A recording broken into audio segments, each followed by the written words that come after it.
Hello guys, আজকে আমরা pizza party করতে চলেছি। এই যে তোমাদের দেখিয়ে দিচ্ছি যে কি কি লাগবে, তোমরা বুঝতে পারছো যে কি কি লাগবে। এই যে আমরা মাংসটা নিয়ে ভালোভাবে কষিয়ে নেবো, তারপর ওর উপরে আমরা সস দিয়ে যত পারবো ভালো করে কষিয়ে নেবো, তাহলে আরও ভালো হবে, টেস্টি হবে। তারপর আমরা ওই মাংসটা তুলে নিলাম, তুলে নেওয়ার পর এর উপরে পেঁয়াজটা হালকা ভেজে নিলাম। আমাদের হচ্ছে সস ছিল না বলে তোমার লঙ্কা দিয়ে আমরা বানিয়ে নিয়েছি। তারপর আমরা তারপর হ্যান ত্যান দিয়ে অনেক কিছু দিয়ে আমরা বানিয়েছি সসটা। তারপর প্লেটটায় আমরা তেল মাখিয়ে আটাটা ভালোভাবে গোল করে নিয়েছি। তারপর কাঁটা চামচ দিয়ে কেটে নিয়েছি।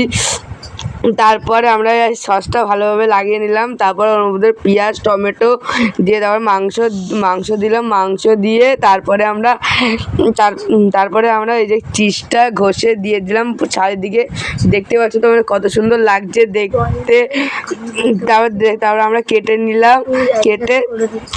নিলাম। তারপর হেভি লাগলো। হাফটা তো ফার্স্টে খেয়েছিলাম, তার থেকে পুরোটা আরও বেশি ভালো লেগেছে। আর লাইক কমেন্ট শেয়ার করো।